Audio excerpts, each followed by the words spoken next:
Hey, Joel here with Backwards Brothers, and I'm bringing you some breaking news. Today's in breaking news, Biden's still an idiot, but that's not what we're talking about today. We're talking about the Oscar awarded to Psaki for her overemphasized, Psaki. I can never get her name right. The short-lived press secretary for the Biden administration. Anyway, so she has been on different podcasts and kind of putting herself out there, trying to, I guess, promote herself, because in a few weeks she's no longer going to be press secretary and moving on to be in the news realm or something like that. Though you would think by her actions she's trying to go for an acting job or something, because man, she said some horrible fake crying tears on one of these recent podcasts. And it was pretty bad, guys. But anyways, she's been on two podcasts. I'm going to talk a little bit about those. The first one is she was on a podcast called Yellen's News Not Noise podcast. And trust me, it was very much noise that day. Oh, good golly. Anyways, so Yellen, which is Jessica Yellen, she asked Psaki if she had viewed anti-trans, anti-gay bills going through state legislatures as predictable backlash to the Supreme Court legalizing gay marriage, or saw it as an organized political attempt to create a wedge issue ahead of the midterms, where instead of looking at it as people just trying to protect their rights, and protect their kids, there's been some because there's been such an overwhelming push from the other side so far, where the pendulum has swung from common sense to illogical, instead of backwards somewhere in the middle, which is usually where things tend to fall in politics. But Psaki said that she had to be careful about talking politics due to the Hatch Act police that are waiting outside in the bushes somewhere. Ooh, because people don't give that much of a shit about you, to be honest. But here I am talking about her mainly because I want to make fun of her. Anyway, so the Psaki,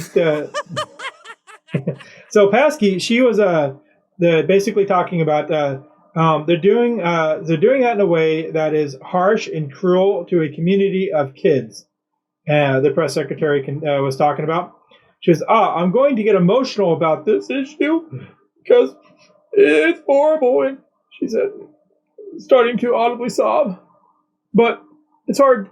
Like kids who are bullied, and all these leaders are taking steps to hurt them and hurt their lives and hurt their families.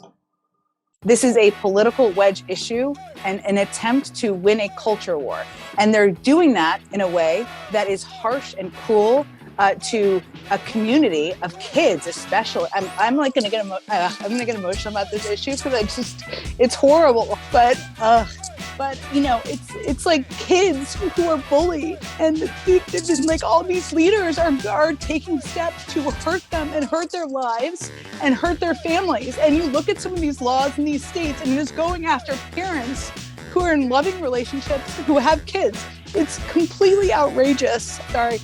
This is an issue that makes me completely crazy, but it is an issue that is a political wedge issue. It is not a reflection of where the country is. I call it protecting their lives, protecting their kids, protecting their families. Because literally the bill says, hey, you can't talk about this stuff in this younger ages. Because guess what? The mental health community says they're not ready for it. The brain doesn't develop that far. Mine hasn't even developed. And she says, and look at some of these laws in the states. It's going after parents who are in loving relationships, who have kids. It's completely outrageous. What? It's a law about not talking about sex and gender and their own views in a public classroom in the schools. I don't get how that's going after these loving relationships and parents and things who are in loving gay relationships. The parents are welcome to talk to the kid all they want about it at home. The teacher just can't talk about it at school. It can't be in the curriculum. So, I mean, the morality just never ends. Apparently, she's been too long around Biden because she's caught his stupidity. She says, sorry, this is an issue that makes me completely crazy. Well, you're crazy anyways, you nut job. So I don't think that's the only issue that's causing you to be crazy. I just got that. See that? That was like smooth as silk. Psaki suggested that the Florida bill, which bans public school teachers from discussing sexual orientation and gender identity in classrooms in the kindergarten through third grade, could penalize teachers for discussing as simple as students saying they had 2 moms and 2 dads. Why do you need to say that? Why? You're there to teach reading and writing and arithmetic. You're not there to teach about their first, second, and third graders about sex or gender or anything else. It's not your job. Stay in your damn lane. Your lane's here. Not here or not here. It's there. Here. Not there. See, now you're confusing me. And retards. Excuse me. Sorry, I take that back. I'm going to cut that out. You better cut that out.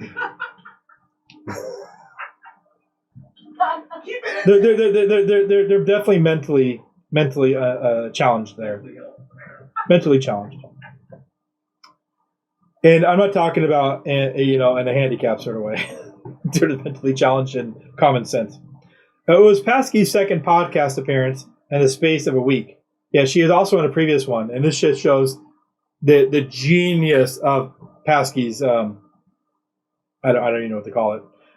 She defended herself after an appearance on the podcast Save America, or Pod Save America, is what it's called, and where she questioned whether Fox News White House correspondent Peter Doocy is made to look like a quote unquote son of a bitch by the questions of his network his network asks. He's the one asking the questions, so you're basically calling him a son of a bitch.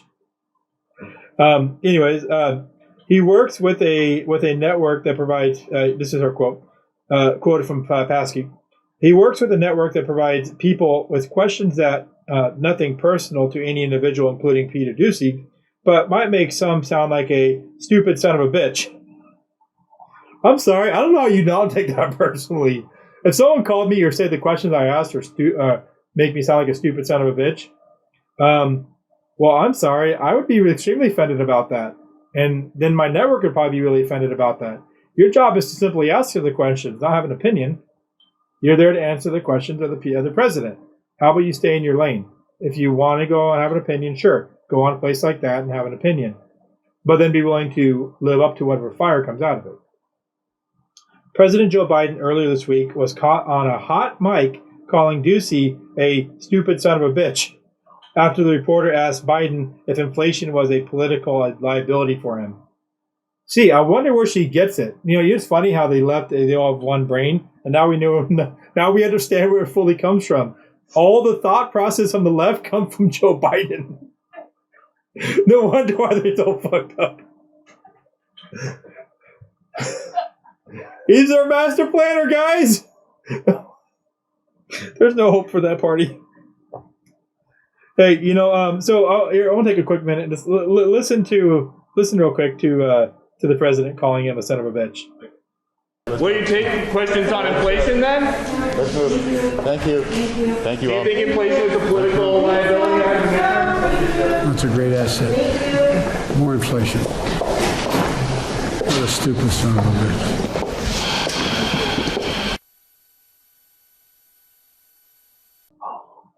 See what I mean, guys? Isn't that call him a son of a bitch? What the hell?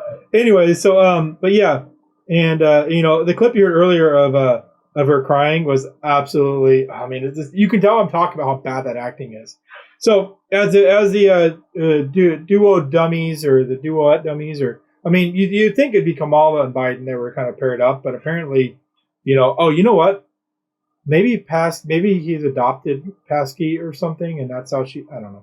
One brain, hive mind. That's what it's, hive mind. Anyways, guys, well, that's all I have for breaking news today. Please stay safe. Don't become part of the hive mind. Do your own checking, get your own facts, and yeah, Biden's still an idiot. Thanks.